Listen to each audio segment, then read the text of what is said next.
ওরে আবু মাহজুরা, কেমন দেখা যায় তোমারে, তুমি সামনের চুল কাটো না কেন? আবু মাহজুরা বলে, আমি হাঁটু গেড়ে পেয়ারা নবীর সামনে বসেছিলাম, আমার এই মাথার চুলের মধ্যে মুবারক হাত লাগিয়ে বিশ্বনবী নিজে আমাকে আজানের প্রতিটা বাক্য শিক্ষা দিয়েছেন। বিশ্বনবীর মোবারক হাত, পবিত্র হাত আমার মাথার চুলের যেই জায়গায় লেগেছে, আমি চাই ওই চুলগুলা নিয়ে আমি আমার কবরের ভিতরে যাব। সাইয়েদনা আবু মাহজুরা রাদিয়াল্লাহু তাআলা আনহু ইন্তেকালের আগের পর্যন্ত মাথার সামনের চুলগুলা কাটে নাই। মাথার সামনের চুল তিনি কাটেন নাই। সুবহানাল্লাহি বিহামদি। কেমন ভালোবাসতেন বিশ্বনবী সাহাবীদেরকে, সাহাবারা কেমন ভালোবাসতেন বিশ্বনবীকে। আবু মাহজুরার চুলের মধ্যে হাত দিলেন বিশ্বনবী, মাথায় হাত দিয়ে বললেন, এবার আজান দাও দেখি। আবু মাহজুরা বলে, আমি তো আজান দিতে জানি না, কারণ আমি তো বেলালেরটা শুইনা দিছি, আমার তো মুখস্থ নাই, আমি তো আজান দিতে জানি না। বিশ্বনবী বললেন, জানো না? তাহলে আসো, আমি তোমারে শিখাই দেই। সুবহানাল্লাহ পড়েন। আবু মাহজুরা হাঁটু গেড়ে বসে বিশ্বনবীর মোবারক হাত আবু মাহজুরার চুলের মধ্যে। বিশ্বনবী আজানের মুআল্লিম আবু মাহজুরাকে বলতেছে, ঠিক আছে তোমারে শিখাই দিচ্ছি, আমি যা যা বলবো আমার সাথে সাথে বলো, পারবা? আবু মাহজুরা বলে, পারবো।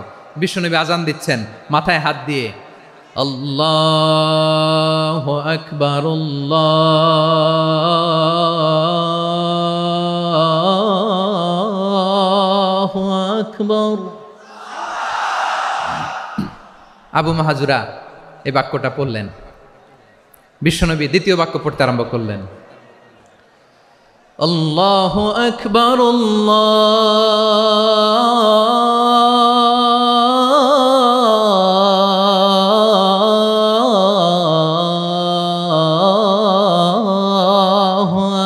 আকবার।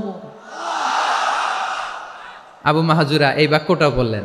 বিশ্বনবী আবু মাহজুরার মাথার মধ্যে হাত দিয়ে তৃতীয় বাক্য পড়লেন, আশহাদু আল্লা ইলাহা ইল্লাল্লাহ,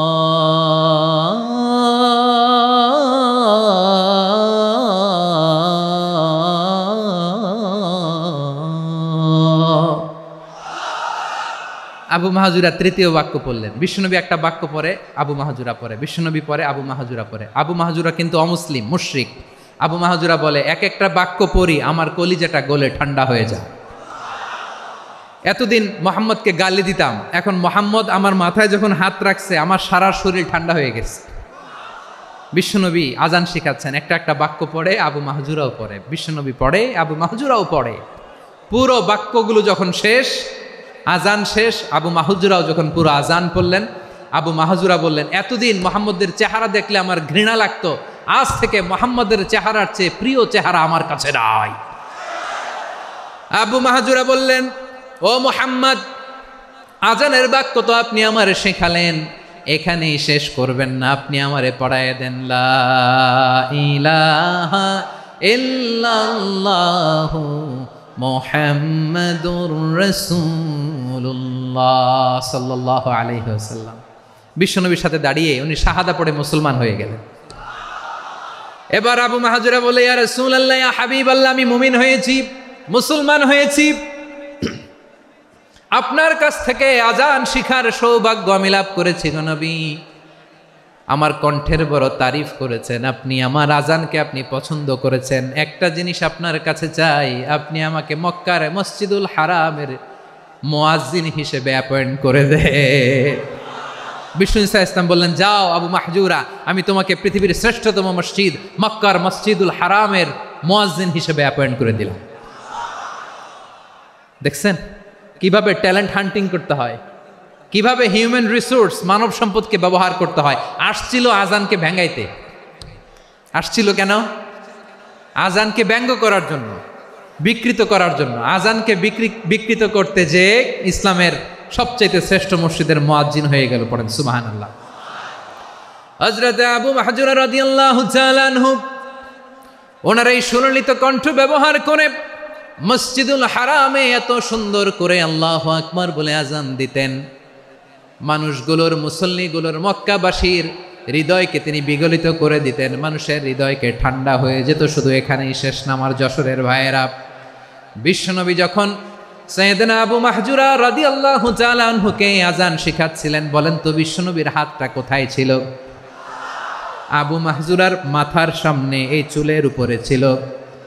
আবু মাহজুরা ওই স্মৃতিটাকে ধারণ করবার জন্য, ওই স্মৃতিকে বহন করার জন্য বিশ্বনবীর মোবারক হাত আবু মাহজুরার কপালের চুলের যেই জায়গায় লেগেছে, মৃত্যুর আগের দিন পর্যন্ত আবু মাহজুরা মাথার ওই চুলে কোনোদিন ছুরি আর কামার লাগায় নাই, সেখানে কেচি লাগায় নাই, চুলের মধ্যে খুর লাগায় নাই। আবু মাহজুরা ডান দিকের চুল কাটতো, বাম দিকের চুল কাটতো, পেছনের চুল কাটতো, সামনের চুল কাটতো না। আবু মাহজুরা রাদিয়াল্লাহু তাআলা আনহুর সামনের চুলগুলো বড় হতে হতে যখন এত বড় হয়ে যায়, তিনি চুলগুলো পেঁচিয়ে মাথার মধ্যে রাখতেন, তারপরে তিনি পাগড়ি পরতেন। সবাই জিজ্ঞেস করতো, আবু মাহজুরা এটা আবার কেমন স্টাইল? দেখতে তোমারে কি বিদঘুটে লাগে, কেমন অড লাগে, কেমন খারাপ দেখা যায়। মক্কায় এমন কোনো মানুষ তো দেখি নাই, ডানে চুল কাটে, বায়ে চুল কাটে, পেছনে চুল কাটে, সামনে কাটে না। ওরে আবু মাহজুরা কেমন দেখা যায় তোমারে, তুমি সামনের চুল কাটো না কেন? আবু মাহজুরা বলে, আমি হাঁটু গেড়ে পেয়ারা নবীর সামনে বসেছিলাম, আমার এই মাথার চুলের মধ্যে মুবারক হাত লাগিয়ে বিশ্বনবী নিজে আমাকে আজানের প্রতিটা বাক্য শিক্ষা দিয়েছেন। বিশ্বনবীর মোবারক হাত, পবিত্র হাত আমার মাথার চুলের যেই জায়গায় লেগেছে, আমি চাই ওই চুলগুলা নিয়ে আমি আমার কবরের ভিতরে যাব। সাইয়েদনা আবু মাহজুরা রাদিয়াল্লাহু তাআলা আনহু ইন্তেকালের আগের পর্যন্ত মাথার সামনের চুলগুলা কাটে নাই, মাথার সামনের চুল তিনি কাটেন নাই। সুবহানাল্লাহ বিহামদি। কেমন ভালোবাসতেন বিশ্বনবী সাহাবীদেরকে, সাহাবারা কেমন ভালোবাসতেন বিশ্বনবীকে। সামনের চুলগুলো বড় হতে হতে এত বড় ছিল, পেঁচিয়ে রেখে পাগড়ি পরতেন, কাটতেন না। নবীর হাত লেগেছিল, সুবহানাল্লাহ পড়েন। তাহলে what is the lesson, moral of the story কি? মোরাল অফ দ্য স্টোরি হচ্ছে, আসছিল আজানকে ব্যঙ্গ করার জন্য, বিকৃত করার জন্য, হয়ে গেল মসজিদুল হারামের মুয়াজ্জিন। দেখেন বিশ্বনবী একটা খারাপ সিচুয়েশনের মধ্যে থেকে কি ভালো জিনিস বের করে আনলেন। আমি যে শুরুতে বলেছি কিভাবে তিনি হিউম্যান রিসোর্সকে ডেভেলপ করেছেন, ম্যানেজ করেছেন। তিনি যে চৌকস ট্যালেন্ট হান্টার ছিল, দেখেন সবার মধ্যে থেকে এর বাছাই করে মুয়াজ্জিন বানাই দিয়েছেন। সুবহানাল্লাহ পড়েন। তার মানে এই না সবাইরে ধরে ধরে উনি মুয়াজ্জিন বানাইছেন, যার যেই ট্যালেন্ট আছে তাকে ওই কাজে অ্যাসাইন করেছেন, যার যেই প্রতিভা আছে তার প্রতিভাকে ইসলামের কাজে লাগিয়েছেন। সুবহানাল্লাহ পড়েন। এই ইসলাম নিয়ে আমরা সংসদ ভবন সাজাবো, রাজি আছি না নাই? শেকড় ভুলে যাওয়া যাবে না। আমরা ধাপে ধাপে শারিয়া আইনের দিকে যাব ইনশাআল্লাহ, কিন্তু জঙ্গিবাদ দিয়ে নয়, কট্টরপন্থা দিয়ে নয়। আমরা ইন্টেলেকচুয়ালি গ্রাজুয়ালি ধাপে ধাপে শারিয়া আইনের দিকে মুভ করবো ইনশাআল্লাহ। বলো লিল্লাহি তাকবীর। এদেশের আসল পরিচয় সবাই বলে না, আওয়াজ করে, এদেশের আসল পরিচয়। এদেশে আজান শুনে সূর্য ওঠে শহর গ্রামে, এদেশে আজান শুনে সূর্য ডুবে সন্ধ্যা নামে, এদেশে সকল কাজে সবাই বলে বিসমিল্লাহ, এদেশে ভালো কিছু দেখে শুনে হাসি মুখে সবাই বলে মাশা আল্লাহ। সুবহানাল্লাহ সুবহানাল্লাহ সুবহানাল্লাহ সুবহানাল্লাহ সুবহানাল্লাহ সুবহানাল্লাহ সুবহানাল্লাহ সুবহানাল্লাহ। ও নবীন তরুণ তোমার কিসের এত ভয়, জেনে রেখো বাংলাদেশের আসল পরিচয়। বাংলাদেশের আসল পরিচয় ইসলাম। আওয়াজ তুলে বলো, আসল পরিচয় কি? এদেশে পরস্পরে দেখা হলে দেয় সালাম, এদেশে আমজনতার হৃদয় জুড়ে পাক্কালাম। ঠিক কি না? এদেশে বিপদ এলে সর্বজনে সর্বক্ষণে দোয়া পড়ে ইন্না লিল্লাহ সুবহানাল্লাহ সুবহানাল্লাহ সুবহানাল্লাহ সুবহানাল্লাহ। এদেশে আজান শুনে সূর্য ওঠে শহর গ্রামে, এদেশে আজান শুনে সূর্য ডোবে সন্ধ্যা নামে, এদেশে সকল কাজে সবাই বলে বিসমিল্লাহ, এদেশে ভালো কিছু দেখে শুনে হাসি মুখে সবাই বলে মাশা আল্লাহ, সুবহানাল্লাহ। আওয়াজ করে সুবহানাল্লাহ, সুবহানাল্লাহ, সুবহানাল্লাহ, সুবহানাল্লাহ। সবাই একসাথে সুবহানাল্লাহ, সুবহানাল্লাহ, সুবহানাল্লাহ, সুবহানাল্লাহ। এদেশের আসল পরিচয় কি? আওয়াজ করে বলতে ভয় লাগে। এদেশের আসল পরিচয় কি? ইসলাম দিয়ে আমাদের সংসদ ভবন চলুক, আমরা চাই কি চাই না? বঙ্গভবনে লা ইলাহা ইল্লাল্লাহর পতাকা উড়ুক, আমরা চাই কি চাই না? প্রতিটি জেলা অফিসে, ডিসি অফিসে লা ইলাহার পতাকা ঝুলুক, আমরা চাই কি চাই না? কারা কারা চাই হাত তুলে আল্লাহরে দেখায়।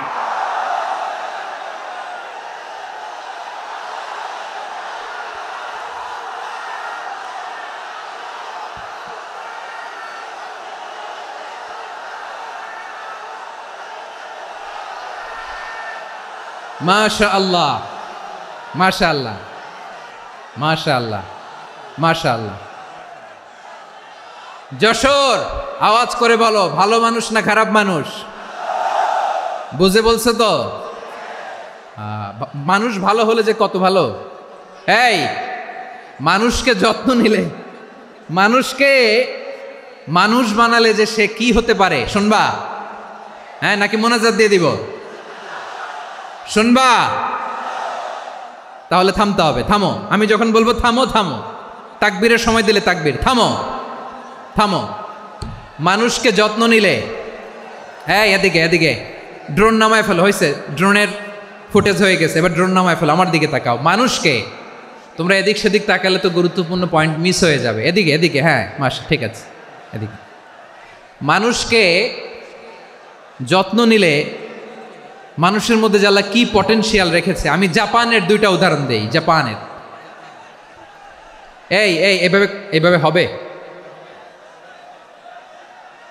হয় বসো নয় পেছনে, কথা নাই, কথা তো বলাই যাবে না, হারাম কথা বলা। আজকে একেবারে চুপ, আজকের জন্য হারাম করে দিছে আমি, এই কিছু সময়ের জন্য একেবারে নিষিদ্ধ। জাপানের দুইটা উদাহরণ দেই, খেয়াল করে একটু শুনেন, বুঝবেন।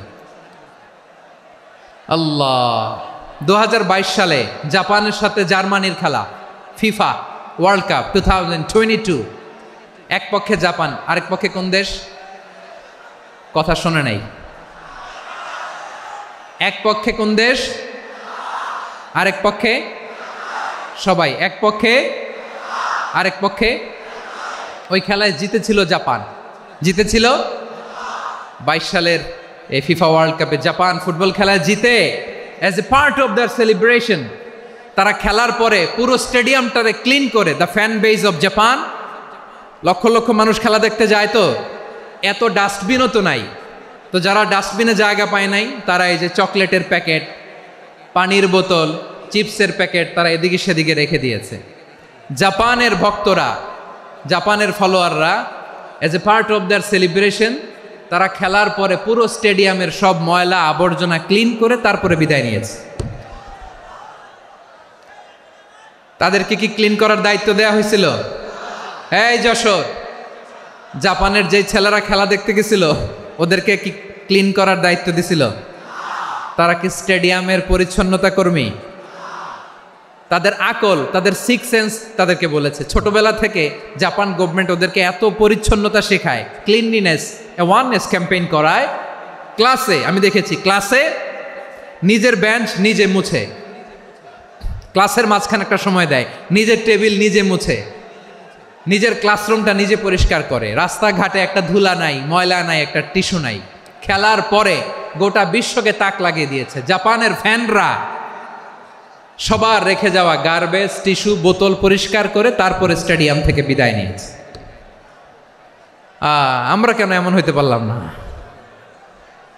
আমরা কেন এমন হইতে পারলাম না? জাপানের যারা এগুলো করছে ওদের 3টা করে চোখ না? চোখ তো 3টা, জাপানো লাগো, জাপানো লাগো। হাত তো 4টা, কান তো 6টা। হ্যাঁ, নাকি আমার মতো 2 হাত 2 কানওয়ালা মানুষ? চোখে দেখলে ওটা মানুষ না। চিন্তা করছেন? তার মানে জাপানিজদেরকে যে গ্রুমিং করে শিখানোর মাধ্যমে পরিচ্ছন্ন বানানো গেছে, ওরা যেমনি মানুষ আমরাও মানুষ, আমাদের সন্তানদেরকে শেখালে তারাও পারবে। পারবে কিনা? 2 নম্বর উদাহরণ বলি। চট্টগ্রাম ফেনীতে যারা গিয়েছেন, মেঘনা গোমতী ব্রিজ প্রকল্প নাম শুনছেন? মেঘনা একটা ব্রিজ পার হওয়া লাগে। এই মেঘনা গোমতী, এখানে 3টা ব্রিজ কাঁচপুর সহ, এই 3টা ব্রিজের নির্মাণ কাজ, রেনোভেশনের কাজ দেয়া হয়েছিল জাপানের একটা কোম্পানিকে। কাকে? জাপানের কোম্পানি নির্মাণ শেষে 738 কোটি টাকা বেঁচে গেছিল, এটা গভর্নমেন্টের হাতে দিয়ে তারা বিদায় নিয়েছে। কত টাকা? 738 কোটি টাকা। যত প্রাক্কলিত ব্যয় নির্ধারণ করা হয়েছে সব টাকা সরকার, তৎকালীন সরকার 2019-এর সরকার, কারা ছিল তো জানেন? এই 2019-এর সরকার তাদেরকে দিয়েছে। তারা রিনোভেশন নির্মাণ শেষে 738 কোটি টাকা অতিরিক্ত বেঁচে গেছিল, এটা আবার গভর্নমেন্টের হাতে বুঝাই দিয়ে তারা বিদায় নিচ্ছে। আমরা কেন এমন হইতে পারলাম না? জাপানের ওরাও মানুষ, আমরাও মানুষ, তার মানে মানুষে মানুষে পার্থক্য আছে না নাই? আচ্ছা, জাপানের 2টা উদাহরণ দিলাম, এবার আমার দেশের 2টা উদাহরণ দিব না? হ্যাঁ, বাংলাদেশের 2টা উদাহরণ দেয়। 1 নম্বর উদাহরণ, গত সপ্তাহে আপনারা জানেন কক্সবাজার আমার একটা প্রোগ্রাম ছিল, তো হেলিকপ্টারে গিয়েছিলাম। ফেনী জেলা যখন পার হচ্ছি, আমি দেখলাম 3টা উইন্ডমিল চিনেন তো? বিশাল পিলার, 3টা-4টা পাখা থাকে, বায়ু বিদ্যুৎ কেন্দ্র, বাংলাদেশের প্রথম বায়ু বিদ্যুৎ কেন্দ্র এটা। মুহুরী প্রজেক্ট বলে এটার, সম্ভবত মুহুরী প্রজেক্ট। তো সাগরের বাতাসের ঝাপটায় এটা ঘুরে এনার্জি হয়, ইলেকট্রিসিটি উৎপাদন হয়। তো আমি পাইলটকে বললাম, ভাই এগুলো থেকে কেমন ইলেকট্রিসিটি উৎপাদন হয়? কয়, হুজুর একটু হয় না, কিছুই হয় না। কিছুই হয় না মানে? বলে, হুজুর বাংলাদেশে যত উইন্ডমিল আছে এটার পাখা একটাও ঘুরে না। আল্লাহ, বলেন কি? তাহলে যে কোটি কোটি টাকা ব্যয় করে যে উইন্ডমিল, কয় হুজুর ভিতরে ফিটফাট, উপরে ফিটফাট, ভিতরে সদরঘাট। তার মানে কোটি কোটি টাকা দিয়ে এই উইন্ডমিল বানায়, এখানে কিছু নাই। দুর্নীতির আড্ডাখানা, আখড়াখানা বাংলাদেশ, ঠিক কিনা বলেন? হায় রে, জাপানিজরাও মানুষ, আমরাও মানুষ। আমার এক নিকটাত্মীয় সরকারি চাকরিজীবী, উনি আমাকে বললেন, বাংলাদেশের আর একটা উদাহরণ দেখি। উনি আমাকে বললেন যে প্রতি বছর আমাদের অফিসের ফার্নিচার চেঞ্জ করে। আমি বললাম, প্রতি বছর ফার্নিচার চেঞ্জ করে কেন? বলে যে ফার্নিচার নতুন পারচেস করলেই তো এখানে টাকা, নতুন কিনতে পারলেই টাকা, নতুন উন্নয়নের সবক শোনাতে পারলেই টাকা। প্রথম আলোর রিপোর্ট, কি আলো? প্রথম আলোর রিপোর্ট, গত 15 বছরে উন্নয়নের নামে লুটপাট হয়েছে প্রায় 3.25 লাখ কোটি টাকা। কার রিপোর্ট? আমাদের বানানো কথা। প্রথম আলোর রিপোর্ট। গত 15 বছরে কারা ছিল জানেন তো? হ্যাঁ, শুধু ওনাদেরকেই দোষ দিয়ে লাভ নাই। স্বাধীনতার পর থেকে শুধু শাসকের হাত বদল হয়েছে, আমরা কিছু পাই নাই, ঠিক কিনা বলেন? শুধু ওনাদের দোষ দিয়ে কি লাভ? একদল খাইছে, আরেক দল খাওয়ার জন্য রেডি হয়ে আছে। আমরা এরকম চাই না। আমরা চাই স্বাধীন সার্বভৌম বাংলাদেশ, আমরা চাই দুর্নীতিমুক্ত বাংলাদেশ। আমি নিউজটা যে কতবার পড়লাম, এটা কি সম্ভব? 3.25 লাখ কোটি টাকা লুটপাট, মানে লুটপাট করতে করতে এদেশের জনগণকে ফুটপাতে বসায় দিচ্ছে। প্রিয় ভাইয়েরা, তাহলে জাপানের মানুষও মানুষ, আমরাও মানুষ। সিদ্ধান্ত আপনার, কোন মানুষ হবেন, ভালো মানুষ না খারাপ মানুষ?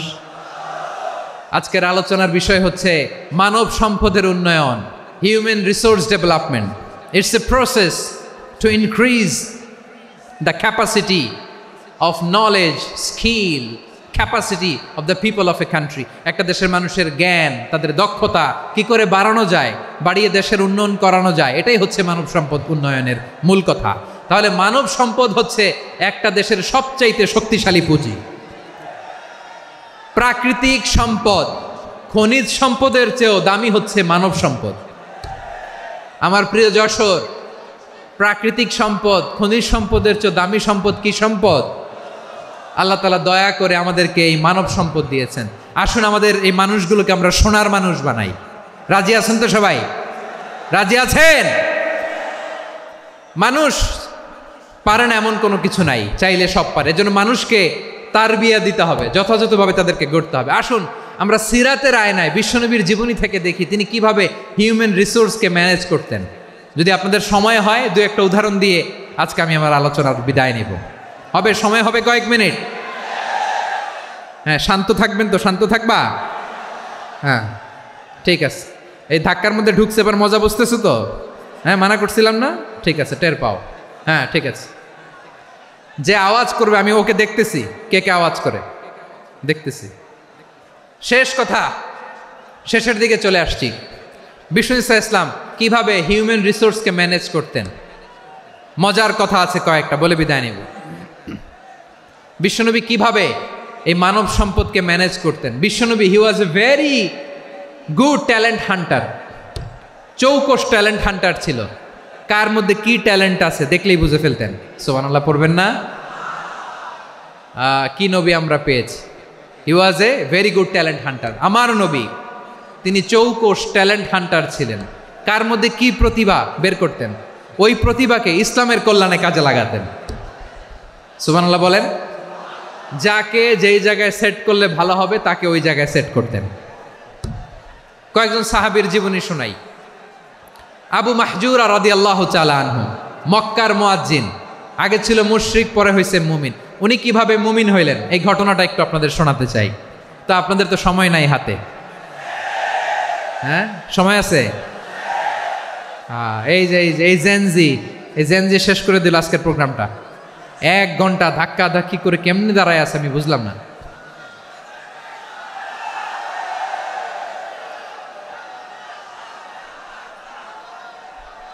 না না, তাকবিন না, চুপ করতে হবে। What I need you stop, just shut up, চুপ।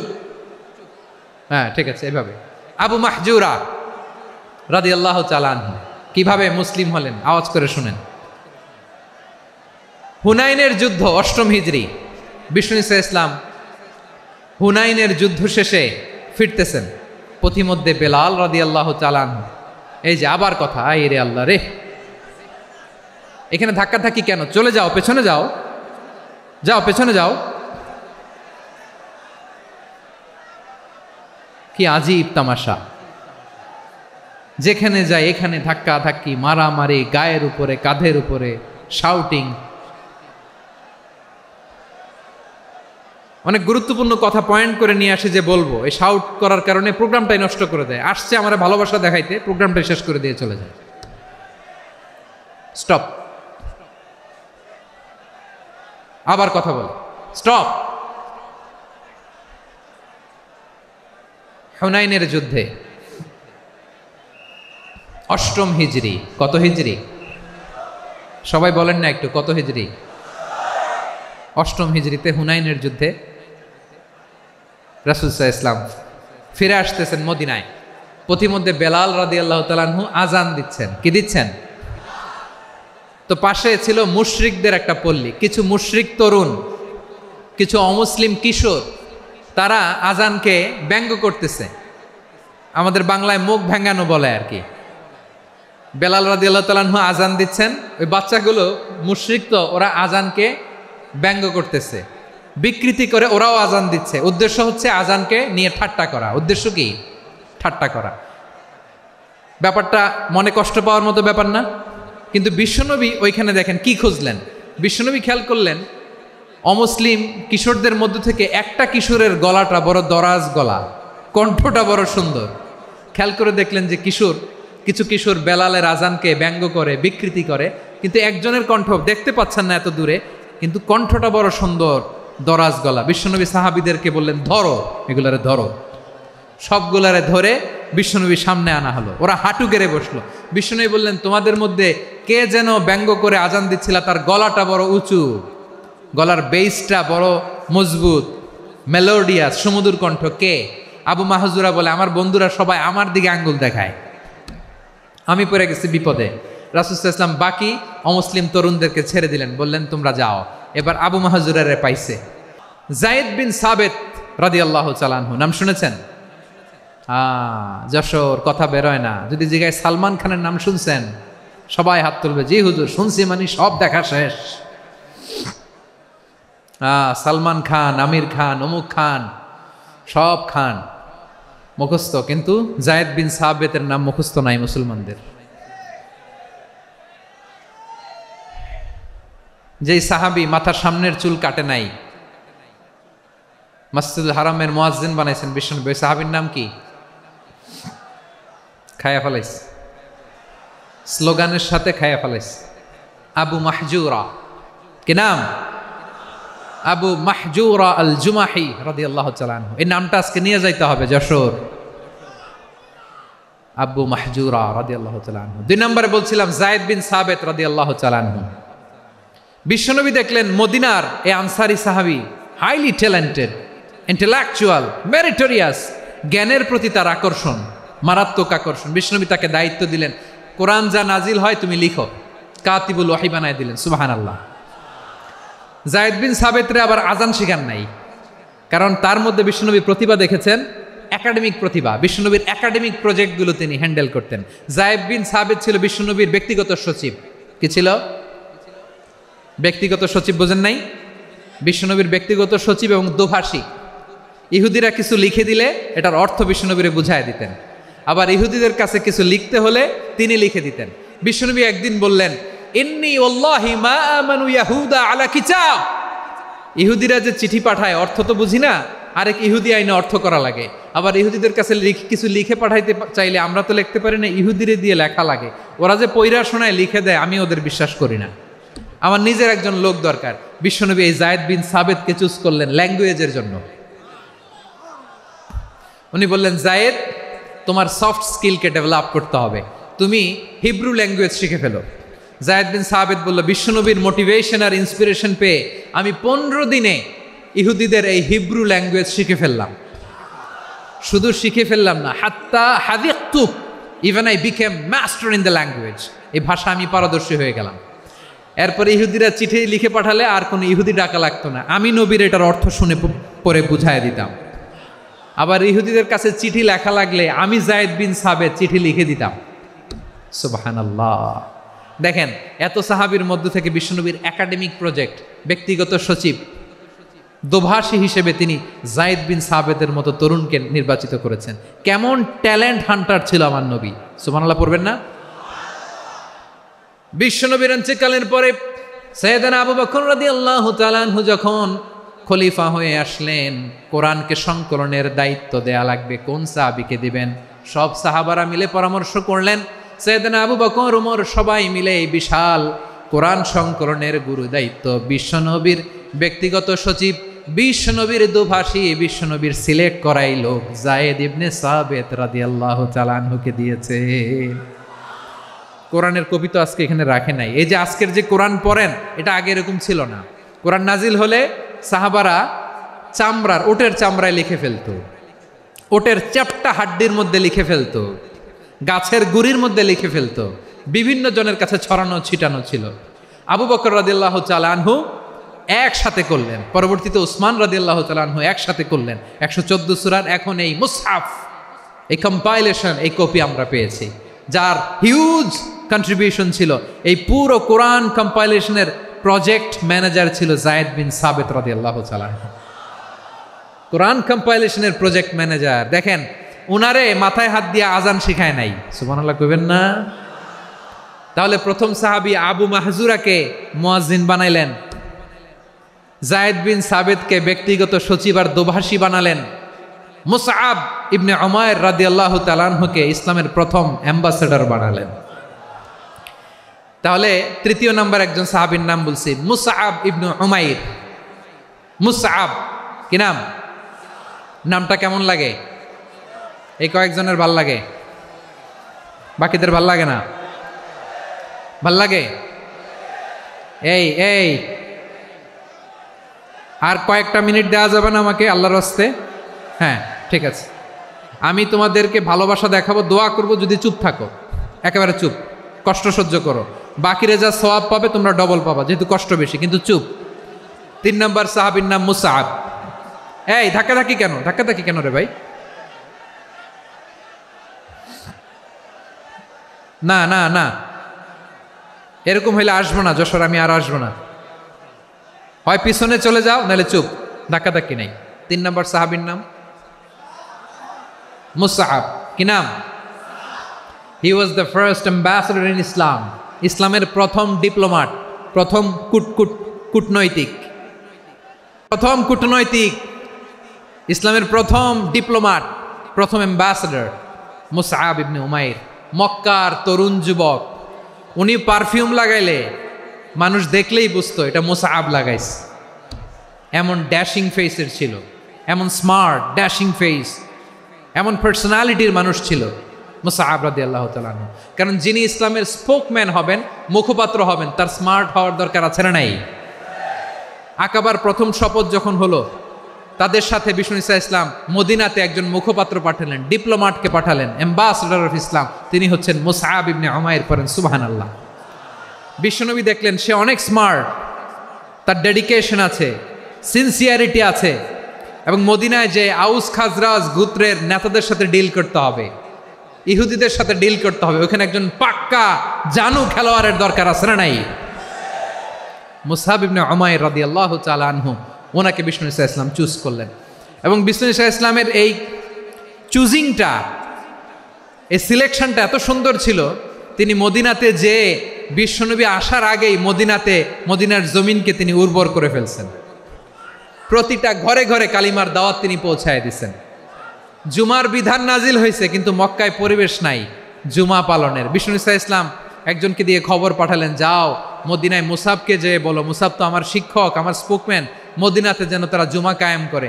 বিশ্বনবীর আগেই মুসআব মদিনার মুসলিমদেরকে নিয়ে মদিনায় প্রথম জুমা কায়েম করে ফেলছে। কোন সুবহানাল্লাহ।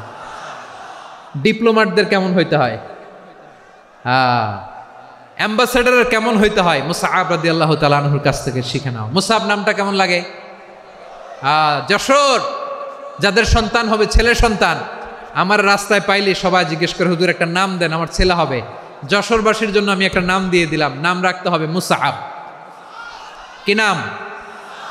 নামটা যাদের ভাল লাগে, ছেলে সন্তান অনাগত আসবে, মনে চাইলে নাম রেখে দিবেন মুসআব রাদিয়াল্লাহু তাআলা আনহুর নামে মুসআব।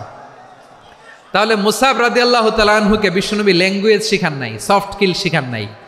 যায়েদ রাদিয়াল্লাহু, তিনি হিব্রু ল্যাঙ্গুয়েজ শিখেছেন, সুরিয়ানি শিখেছেন, কিন্তু মুসআবকে তিনি বানিয়েছেন the spokesman of Islam, the first diplomat, the ambassador of Islam. সুবহানাল্লাহ পড়বেন না? আব্দুল্লাহ ইবনে আব্বাস রাদিয়াল্লাহু তাআলা আনহু, বিশ্বনবীর কাজিন, চাচাতো ভাই। আবার মাইমুনা রাদিয়াল্লাহু তাআলা আনহু, মাইমুনা নবীর স্ত্রী, তিনি ছিলেন আব্দুল্লাহর আপন খালা। তো নবীর বউ যদি ওনার খালা হয়, নবী তার কি?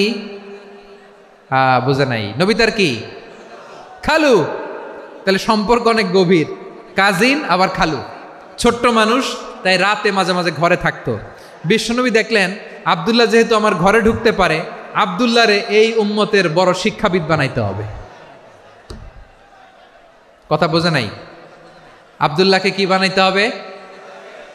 শিক্ষাবিদ, এডুকেটর অফ দিস উম্মাহ, এই উম্মার শিক্ষাবিদ বানাইতে হবে। তাই আব্দুল্লাহ ইবনে আব্বাসকে বিশ্বনবী হাতে কলমে শিক্ষা দিয়েছেন। আহারে, আর এরপরে যে কি ভাষা আসবে তোমাদের জন্য আমার মুখ থেকে আমি নিজেও জানি না।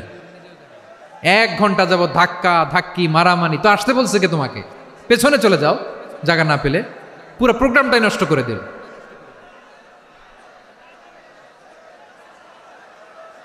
জি, আমার দিকে তাকান, আমি শেষ করে দিচ্ছি। হবে না, ইন্টেলেকচুয়াল আলোচনা এখানে হবে না, আমি বুঝতে পারছি, আমি শেষ করে দিচ্ছি। আব্দুল্লাহ ইবনে আব্বাস রাদিয়াল্লাহু তাআলা আনহু, মনোযোগ দিয়ে কয়েকটা মিনিট শুনুন, আমি এখনই শেষ করে দিচ্ছি। এরপর আওয়াজ করবে, এই যে এগুলো কি আমি বুঝলাম না। আমি বললাম না সব করা যাবে, বসে যাও, শুয়ে যাও, চলে যাও, আওয়াজ করা যাবে না। অন্যকে বসো এটাও বলার দরকার নেই, জাস্ট এদিকে তাকাও। আল্লাহ। আব্দুল্লাহ ইবনে আব্বাস রাদিয়াল্লাহু তাআলা আনহু, ওনাকে বিশ্বনবী হাতে কলমে শিক্ষা দিয়েছেন, যেহেতু উম্মতের শিক্ষাবিদ হবেন, এডুকেটর হবেন। তো বিশ্বনবী রাতে যখন তাহাজ্জুদ পড়তেন, ছোট্ট আব্দুল্লাহ ঘরে থাকতো। বুঝতে পেরেছেন? ছোট্ট মানুষ তো ঘরে থাকতো। তো বিশ্বনবী তাহাজ্জুদের জন্য একবার দাঁড়িয়েছেন, ছোট্ট আব্দুল্লাহ অজু করে দাঁড়াইছে। আচ্ছা বলেন তো, ইমাম আর মুসল্লি মোট যদি দুইজন হয়, একজন ইমাম একজন মুসল্লি, তো মুসল্লি ইমামের কোন দিকে দাঁড়াবে? ডানে দাঁড়াবে। ছোট্ট আব্দুল্লাহ বুঝে নাই, বিশ্বনবী তাহাজ্জুদ শুরু করেছেন, উনি একতেদা করছেন আর দাঁড়াইছেন বায়ে। কোথায় দাঁড়িয়েছেন? আব্দুল্লাহ বলেন, যখন আমি বায়ে দাঁড়ালাম, আখাযা রাসূলুল্লাহ সাল্লাল্লাহু আলাইহি ওয়াসাল্লাম উযুনি আল ইউমনা ইয়াফতিলুহা, বিশ্বনবী নামাজরত অবস্থায় আমার কান ধরে টেনে আমার ডান দিকে এনে দাঁড় করায় দিলেন। পড়েন সুবহানাল্লাহ। দেখেন, হাতে কলমে শিক্ষা। আর জীবনে ভুল হবে? কথা কয় না, আর ভুল হবে? আর ভুল হবে না। এভাবে বিশ্বনবীর অনেক সঙ্গ পেয়েছেন, সফর করেছেন, একই বাহনে বসেছেন, এক বাহনে বসে লম্বা নাসিহত করেছেন, বলেছেন, ইয়া গোলাম ইহফাজিল্লাহ ইয়াহফাজকা ইহফাজিল্লাহ তাজিদহু তুজাহাক ইযা সাআলতা ফাসআলিল্লাহ ওয়া ইযা ইসতাআনতা ফাসতাইন বিল্লাহ। আল্লাহর বিধান মানো, আল্লাহর বিধান রক্ষা করো, আল্লাহ তোমায় রক্ষা করবে। আব্দুল্লাহ, চাইতে হলে আল্লাহর কাছে চাও, সাহায্য চাইতে হলে আল্লাহর কাছে সাহায্য চাও। মনে রেখো, গোটা বিশ্বের সবাই যদি তোমার সাহায্য করতে চায়, ততটুকুই করতে পারবে যতটুকু আল্লাহ তোমার নসিবে রেখেছে। গোটা বিশ্ব যদি তোমার বিরুদ্ধে ষড়যন্ত্রে দাঁড়িয়ে যায়, ক্ষতি ততটুকু করতে পারবে যতটুকু তোমার জন্য বরাদ্দ আছে, এর বাইরে কিছু করতে পারবে না। আওয়াজ করে বলেন ঠিক কিনা? এভাবে হাতে কলমে শিখিয়েছেন, বিশ্বনবীর সঙ্গ পেয়েছেন। ওনাকে বিষ্ণু ইসলাম শিক্ষাবিদ, এডুকেটর অফ দিস উম্মাহ হিসেবে সিলেক্ট করেছেন, হাতে কলমে শিখিয়েছেন। বিশ্বনবী একবার প্রকৃতির ডাকে সাড়া দিয়ে এসেছেন। এখন কি করতে হবে? নামাজের জন্য অজু করতে হবে। বিশ্বনবী এসেই দেখেন অজুর বদনায় পানি ভরা, খুশি হয়ে গেলেন, বললেন, কে রেখেছে পানি? একজন বলল, আব্দুল্লাহ রেখেছে। বিশ্বনবী অত্যন্ত খুশি হলেন, খুশি হয়ে একটা দোয়া করলেন, বললেন, আল্লাহুম্মা ফাক্কিহু ফিদ্দীন ওয়া আল্লিমহু তা'ওয়ীল। আল্লাহ, তুমি আব্দুল্লাহকে দ্বীনের বুঝ দিও আর কোরআনের তাফসির শিক্ষা দিও। বিশ্বনবীর এই দোয়া এমন লাগছে, উনি রাইসুল মুফাসসিরিন, এই পৃথিবীতে যত মুফাসসির ছিল, যত মুফাসসির আসবে, সকল মুফাসসিরের সম্রাট হিসেবে স্বীকৃত হয়েছেন। আব্দুল্লাহ ইবনে আব্বাস, বিশ্বনবী ওনারা আজান শিখান নাই, বিশ্বনবী ওনারা ল্যাঙ্গুয়েজ শিখান নাই, বিশ্বনবী ওনারা অ্যাম্বাসাডার বানান নাই, হাতে কলমে শিক্ষা দিয়েছেন। ছোট্ট মানুষ, বিশ্বনবী ইন্তেকাল করলেন, আবু বকরের সময় গেল, ওমরে ফারুকের খেলাফত, তখনও তিনি তরুণ। ওমরে ফারুক রাদিয়াল্লাহু তাআলা আনহু ওনার ক্যাবিনেট মিনিস্ট্রির বৈঠকে এই আব্দুল্লাহ ইবনে আব্বাসকে পাশ দিয়ে বসায় রাখতেন। বয়স্ক সাহাবারা এটা পছন্দ করতো না, তারা বলতো, ঘটনা কি? আব্দুল্লাহর মতো ছেলে নাতি আমাদের আছে, এরা কেন রাখে ওমরে ফারুক? ওমরে ফারুক এটা টের পেলেন, তিনি বুঝতে পারলেন যে ক্যাবিনেট মেম্বাররা এটা পছন্দ করে না, ছোট্ট আব্দুল্লাহরা কেন রাখি, কেন যে রাখি, এটা একদিন বুঝাবো। একদিন মিটিংয়ে তিনি সবাইকে বললেন, ইযা জাআ নাসরুল্লাহি ওয়াল ফাতহ। এই আয়াত দ্বারা উদ্দেশ্য কি বলেন তো মুরব্বী সাহাবীরা? এক সাহাবী বলেন, এই সূরা দ্বারা উদ্দেশ্য, আল্লাহ বলেছেন আমাদেরকে বিভিন্ন ল্যান্ড, বিভিন্ন এলাকা বিজয় করতে হবে। ওমরে ফারুক বললেন, না, হয়নি। আরেকজন বললেন, বিজয় হওয়ার পর আমাদের বেশি বেশি আল্লাহর বরত্বের ঘোষণা দিতে হবে, এটা উদ্দেশ্য। ওমরে ফারুক বললেন, না, হয় নাই। যারা জিজ্ঞেস করেন কেউ পারে না। সব শেষে বিশ্বনবী ছোট্ট আব্দুল্লাহরে বলেন, আব্দুল্লাহ, ইদা জাআ নাসরুল্লাহি ওয়াল ফাতহ, এর দ্বারা উদ্দেশ্য কি বলো তো? ছোট্ট আব্দুল্লাহ বলেন, হুয়া আজালু রাসূলিল্লাহ। এই আয়াত দ্বারা বিশ্বনবীর বিদায়কে উদ্দেশ্য নেওয়া হয়েছে। ওমরে ফারুক বললেন, হাযা হুয়া, এটাই তো সঠিক উত্তর, এটাই সঠিক তাফসীর এই আয়াতের। কারণ ইদা জাআ নাসরুল্লাহি ওয়াল ফাতহ, যখন আল্লাহর সাহায্য আর বিজয় আসবে, ওয়া রাআইতান নাসা ইয়াদখুলুনা ফি দীনিল্লাহি আফওয়াজা, আপনি দেখবেন দলে দলে, ঢলে ঢলে, বানের পানির মতো মানুষ ইসলামের দিকে ঢুকতেছে, ইসলামের বিজয় হয়েছে। তো ইসলামের বিজয়ের মিশন নিয়ে নবী আসছে, বিজয়ী যখন হয়ে গেছে, এখন তো নবীর বিদায় হবে। জোরে বলেন ঠিক কিনা? কোন সাহাবী এই সূক্ষ্ম কথাটা ধরতে পারে নাই, ওই আব্দুল্লাহ ছাড়া। আব্দুল্লাহ যখন উত্তর দিছে, সব সাহাবীদের টনক নড়েছে। এরপর থেকে কোনো ক্যাবিনেট মিটিংয়ে আর কোনো সাহাবারা কোনো প্রশ্ন করে নাই। আওয়াজ করে পড়েন সুবহানাল্লাহ। বিশ্বনবী আব্দুল্লাহ ইবনে আব্বাসকে দ্য এডুকেটর অফ দ্য উম্মাহ, উম্মার শিক্ষাবিদ হিসেবে গ্রহণ করেছেন। আওয়াজ করে পড়তে হবে আল্লাহু আকবার। সাহাবীদের নামগুলো মনে থাকবে? এক নম্বরে আবু মাহজুরা, মুয়াজ্জিন বানাইছেন। যায়েদ ইবনে সাবিত, দোভাষী, ট্রান্সলেটর অফ প্রফেট, এবং তিনি ছিলেন বিশ্বনবীর ব্যক্তিগত সচিব। Musab ibn Umair, the first ambassador and diplomat of Islam. Abdullah ibn Abbas, এই উম্মার সবচেয়ে বড় এডুকেটর, শিক্ষাবিদ। আরেকজন ছিল আব্দুল্লাহ ইবনে মাসউদ রাদিয়াল্লাহু তাআলা। দুই আব্দুল্লাহ, আব্বাস গেল, আরেকজন হচ্ছে মাসউদ। মক্কার তরুণ, ছাগল পালতো মুশরিকের বিশ্বনবী আর আবু বকর রাদিয়াল্লাহু তাআলা আনহু একবার গেলেন, যে দেখে এই তরুণ দাঁড়ায় আছে। বিশ্বনবী বলেন, আমি খুব ক্ষুধার্ত, তোমার কাছে কি দুধ আছে ছাগলের? আব্দুল্লাহ ইবনে মাসউদ বলে, আছে। ওয়ালাকিন আনা মুতামান, কিন্তু যে দুধ আছে এটা আমানতের, আমি দিতে পারবো না। বিশ্বনবী এইটা শুনেই তারা টার্গেট করে ফেলছে। আনা মুতামান, দুধ আছে কিন্তু এটা আমার মালিকের, আমি তো দরদ দেখাই, আমার মালিকের দুধ, আপনি পথিক, আপনারা দিতে পারি না। বিশ্বনবী টার্গেট করে ফেলছেন, এরে আমার কাজে লাগাইতে হবে। বিশ্বনবী বললেন, আচ্ছা ঠিক আছে, দুধ দিও না, কিন্তু এমন ছাগি আছে কিনা যেই ছাগির সাথে কোনো ছাগলের মিলন হয় নাই, তার ওলানে দুধও আসে নাই, বাচ্চাও নাই, এরকম ছাগির থেকে যদি আমি দুধ খাই তাহলে তো সমস্যা নাই। বলতেছে, এরকম ছাগির থেকে দুধ খাইলে সমস্যা নাই, কারণ এরকম ছাগির ওলান থেকে দুধ আসবেও না। বলতেছে, ঠিক আছে, এরকম একটা ছাগি নিয়ে আসা হলো। বিশ্বনবী বিসমিল্লাহ বলে ওই ছাগির ওলানে হাত দিলেন। হাত দিতে দেরি, পুরো ওলানটা দুধে ভরে যেতে দেরি হয় না। বিশ্বনবী আর আবু বকর রাদিয়াল্লাহু তাআলা আনহু দহন করে পেট ভরে খেলেন। এই দৃশ্য আব্দুল্লাহ ইবনে মাসউদের হৃদয়ে দাগ কাটলো। এই মুজিজা দেখে তিনি বললেন, আশহাদু আল্লা ইলাহা ইল্লাল্লাহ ওয়া আশহাদু আন্না মুহাম্মাদুর রাসূলুল্লাহ। তিনি ষষ্ঠ মুসলিম ছিলেন, 6 নম্বর মুসলমান। ওনাকে টার্গেট করে বিশ্বনবী দেখলেন এমন ইন্টেলেকচুয়াল ব্রেন, উনি সূক্ষ্ম সূক্ষ্ম জিনিস বুঝে বেশি, ফিকহি জ্ঞান ওনার মধ্যে বেশি। বিশ্বনবী ওনাকে কোরআনের জ্ঞান শিক্ষা দিতে লাগলেন। উনি বিশ্বনবী সবার কাছে কোরআন শোনায়, কিন্তু বিশ্বনবী নিজে আব্দুল্লাহ ইবনে মাসউদের কাছ থেকে কোরআন শুনতো। বিশ্বনবী একবার বললেন, ইকরা আলাইয়া ইয়া মাসউদ। ইবনে মাসউদ, একবার শোনাও তো কোরআন দেখি। আব্দুল্লাহ ইবনে মাসউদ বলে, আকরাউ আলাইকা ওয়া আলাইকা উনজিল। নবী, আপনার উপর কোরআন নাজিল হয় আর আমি আপনার সামনে কোরআন পড়ব। বিশ্বনবী বললেন, ইন্নী উহিব্বু আন আসমাআহু মিন গায়রি। আমি নিজে পড়তে যেমনি ভালোবাসি, অন্যে পড়ুক আমি শুনবো, এটাও আমি ভালোবাসি। সূরা নিসা তিনি তেলাওয়াত করে শুনিয়েছেন। এমন সূক্ষ্ম সূক্ষ্ম বিষয় বিশ্বনবী উনাকে ধরিয়ে দিয়েছেন। উনি হয়ে গিয়েছেন, আব্দুল্লাহ ইবনে আব্বাস হয়েছেন রাইসুল মুফাসসিরিন, উনি হয়ে গিয়েছেন ফাকিহুল উম্মাহ। ওনার চাইতে বড় ফকি এই পৃথিবী আর দেখবে না। চিল্লায় বলেন সুবহানাল্লাহ। উনি বলতেন, ওয়াল্লাহি ওয়াল্লাহি ইল্লাযী লা ইলাহা গায়রু মা উনজিলাত সূরাতুন ইল্লা ওয়া আনা আ'লামু আইনা উনজিলাত ওয়া ফীমা উনজিলাত। বিশ্বনবী এমনভাবে কোরআনের দার্স আমাকে দিয়েছেন, কোরআনে যত সূরা নাজিল হয়েছে, যেখানে নাজিল হোক না কেন আমি জানি এটা কোথায় নাজিল হয়েছে এবং কোন প্রেক্ষাপটে নাজিল হয়েছে। এমন একটা সূরা নাই যে সূরার কোথায় নাজিল হয়েছে আমি মাসুদের জানা নাই, কোন প্রেক্ষাপটে নাজিল হয়েছে আমার জানা নাই। এরকম ঘটবে না। চিল্লায় বলেন আল্লাহু আকবার। এই আব্দুল্লাহ ইবনে মাসউদ রাদিয়াল্লাহু তাআলা আনহু ওমরে ফারুকের সময় কুফার চিফ জাস্টিস ছিলেন। কুফা নগরীর চিফ জাস্টিস বুঝেন নাই? বিচারপতি। কি ছিলেন? সবাই বলে নাই, কি ছিলেন? বিচারপতি ছিলেন। এবং ওনার যে ফিকহি জ্ঞানের ধারা, এটাই আলকামা, ইব্রাহিম আন-নাখাই, হাম্মাদ ইবনে সুলাইমান হয়ে ইমাম আবু হানিফা পর্যন্ত পৌঁছেছে। এবং ওনার ফিকহি জ্ঞানের ধারাই হানাফি মাযহাবে অ্যাকসেপ্ট হয়েছে। আজও এগুলো হানাফি মাযহাবে চর্চিত হয়। হানাফি মাযহাবের সব ফিক আব্দুল্লাহ ইবনে মাসউদের ফিকহি জ্ঞানের ধারা থেকে নেওয়া হয়েছে। চিল্লায় পড়েন সুবহানাল্লাহ। তাহলে উনাকে বিশ্বনবী বানিয়েছেন জুরিস্ট, আইনবিদ, ফকিহ। উনারে আজান শিখান নাই।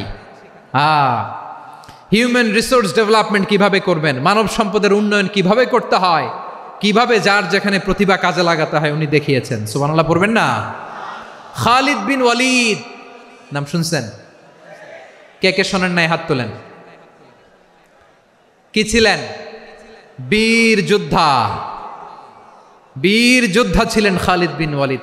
কিন্তু তিনি ইসলাম ধর্ম গ্রহণ করেছেন অনেক দেরিতে, 8ম হিজরিতে।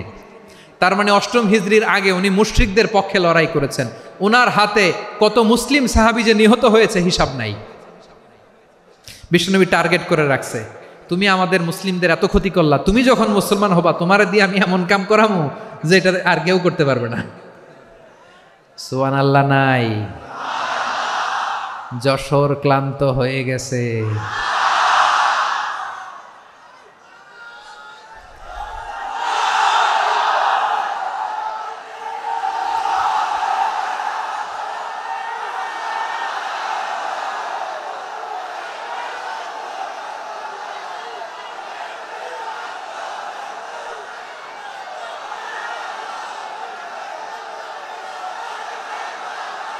মাশাআল্লাহ, বসুন বসুন বসুন।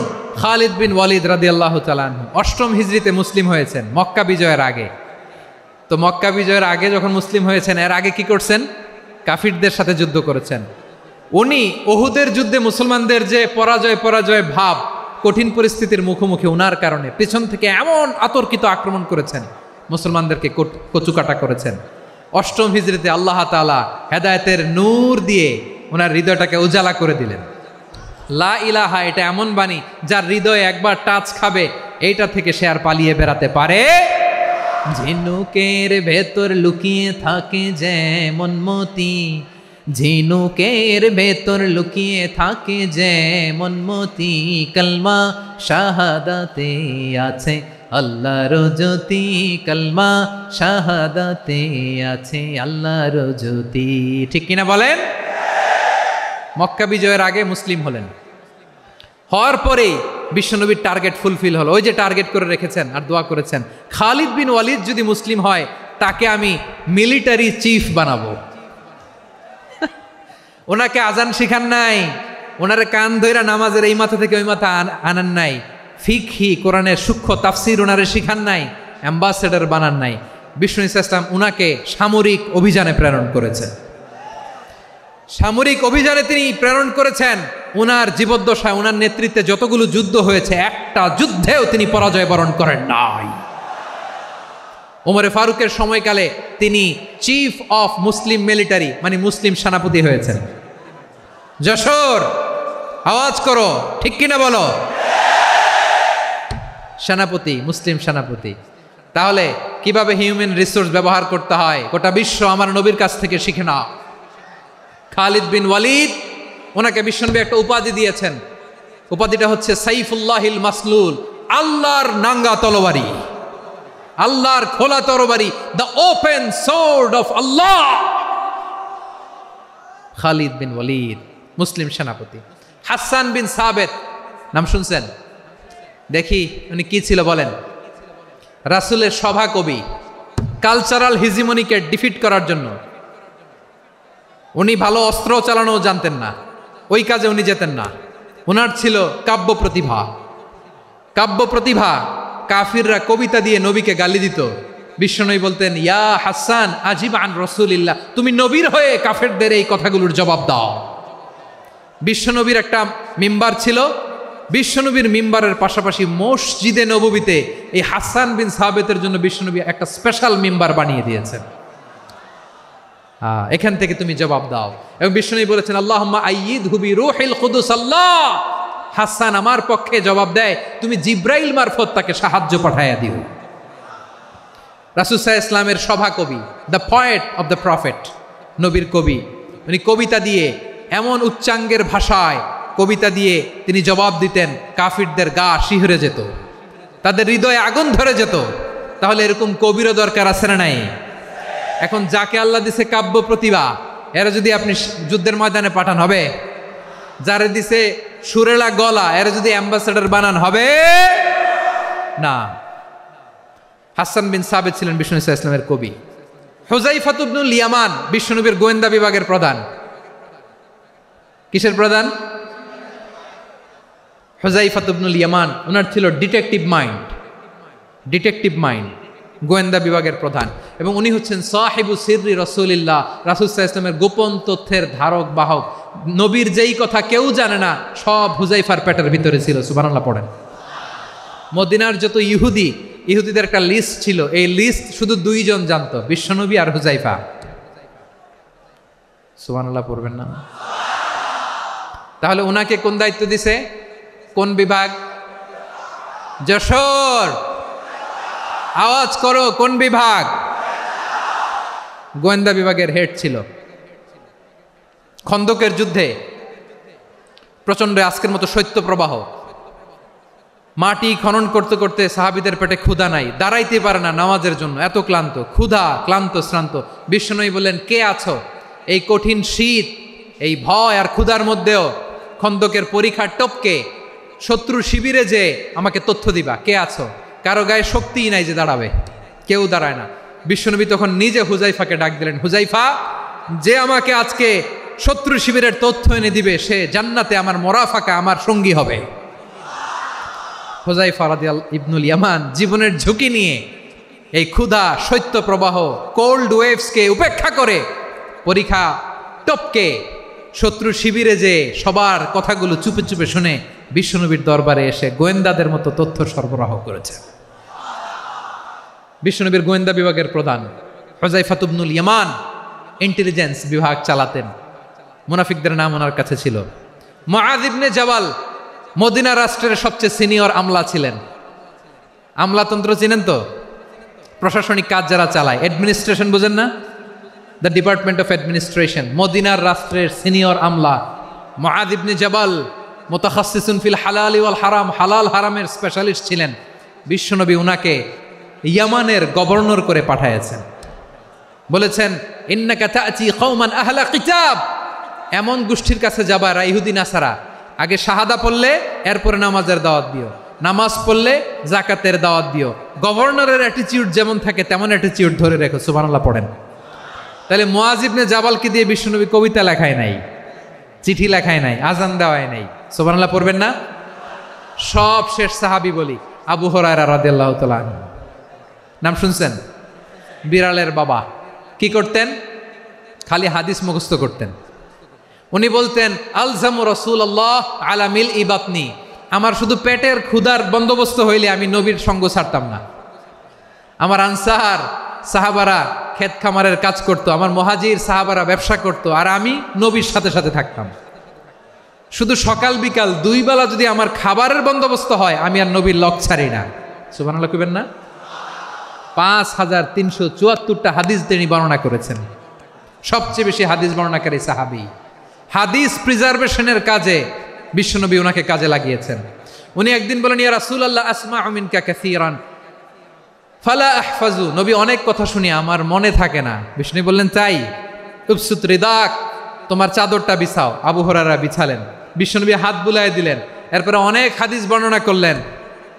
আবু হুরায়রা বলে, তারপর থেকে বিশ্বনবী যাই বর্ণনা করে আমি শুনি আর একটাও বলি না। এখন সুবহানাল্লাহ।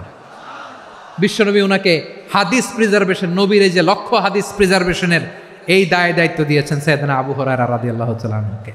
প্রিয় ভাইরা, তাহলে 10 জন সাহাবীর কথা যে বললাম, আপনারা কি খেয়াল করেছেন কত বড় ট্যালেন্ট হান্টার, চৌকস ট্যালেন্ট হান্টার ছিল আমার নবী।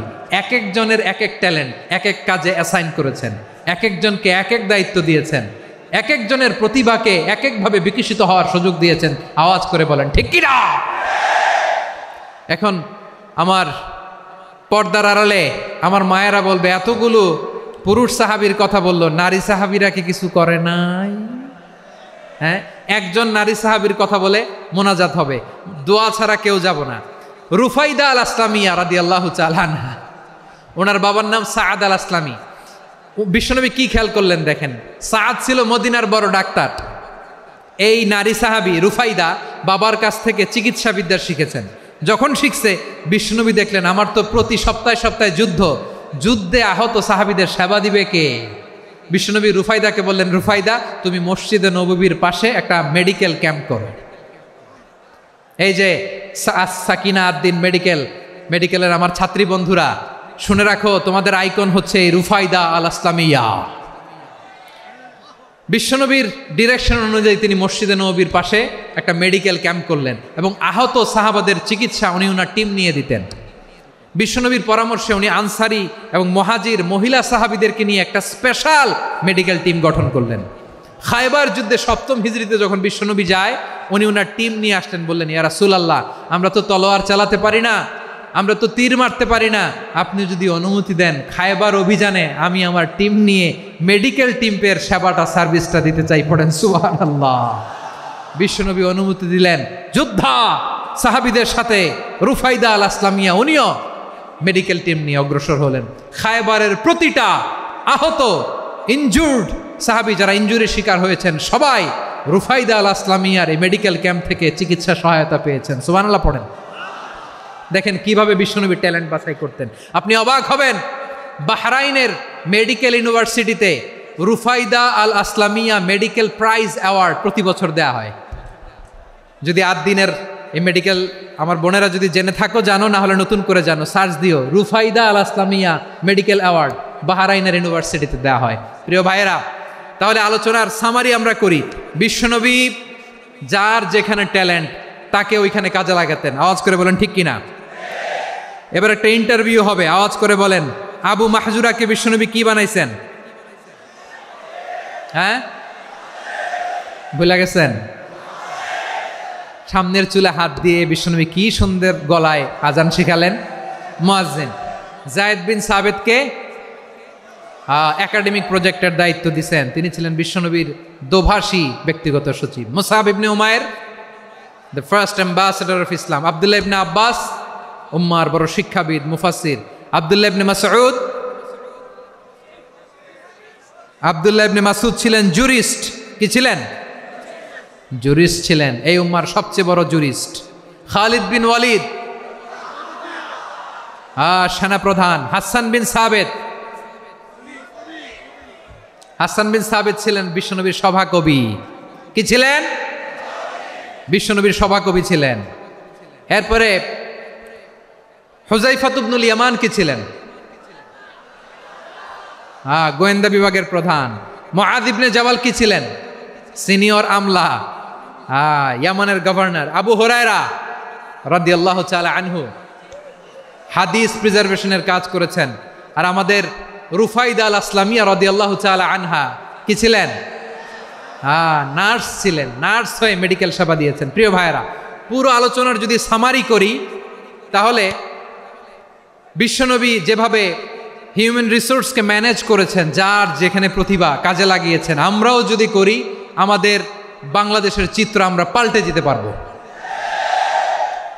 আমরা শুরুতে শুনেছি মানুষের আছে অসীম সম্ভাবনা, প্রতিটা মানুষ অনন্য, যত্ন নিলে, যথাযথ পরিচর্যা করলে মানুষ বিশ্ব জয় করতে পারে। ঠিক কিনা?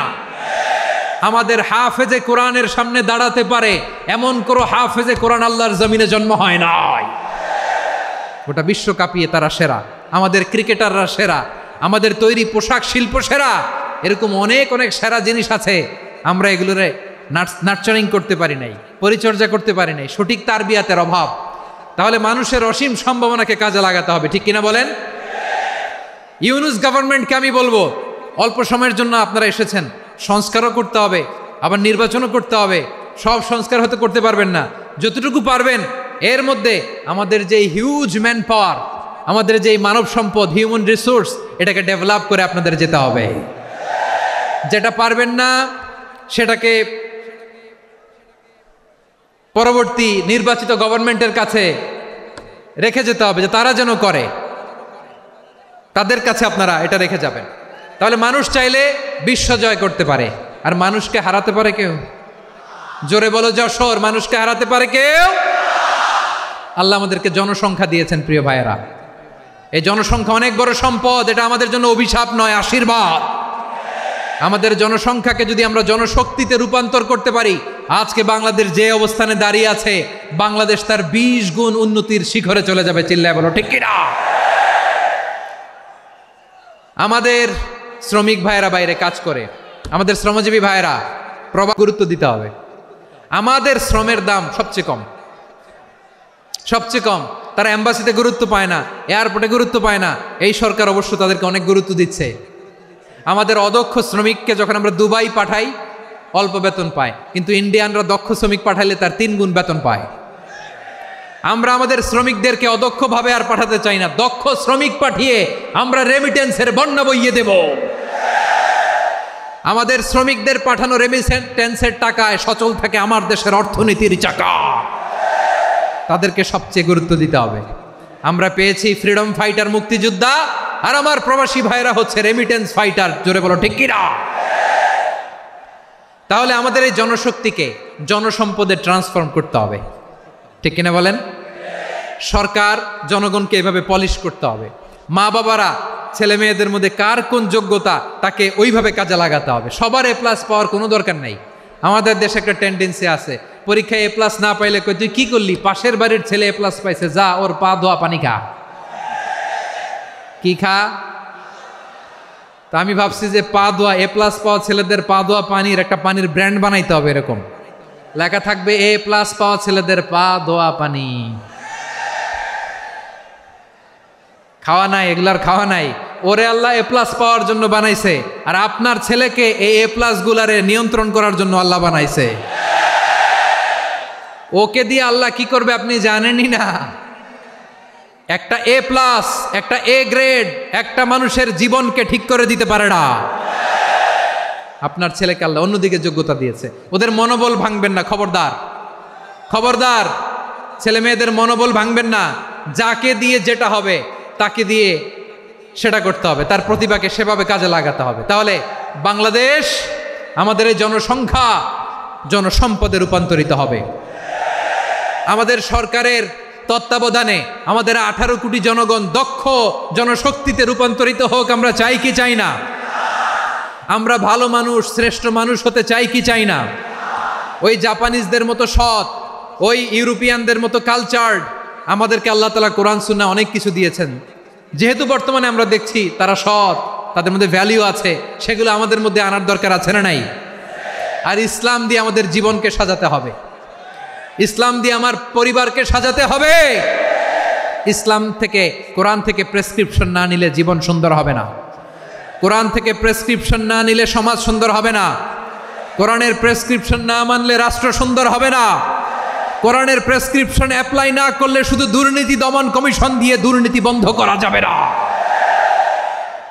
এজন্য কোরআনের আইন আমরা চাই কি চাই না?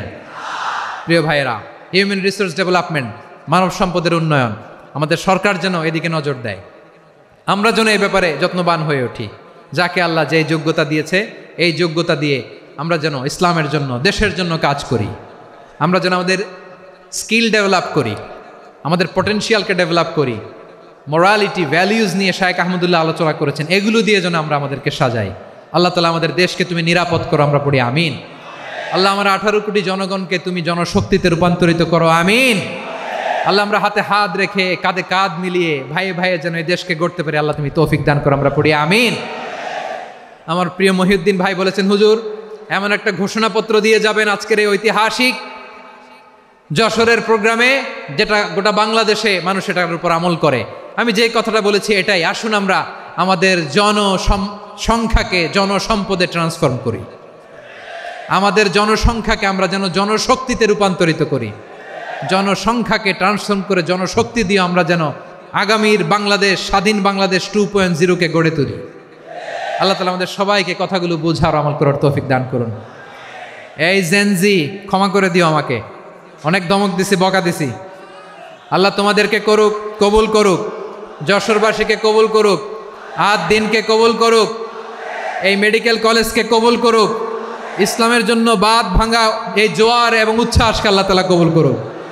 হাযা মা ইনদি ওয়াল ইলমু ইনদাল্লাহ আলাইহি তাওয়াক্কালতু ওয়া ইলাইহি উনীব। সুবহানাকাল্লাহুম্মা ওয়া বিহামদিকা আশহাদু আল্লা ইলাহা ইল্লা আনতা আস্তাগফিরুকা ওয়া আতুবু ইলাইক। আল্লাহুম্মা আমিন।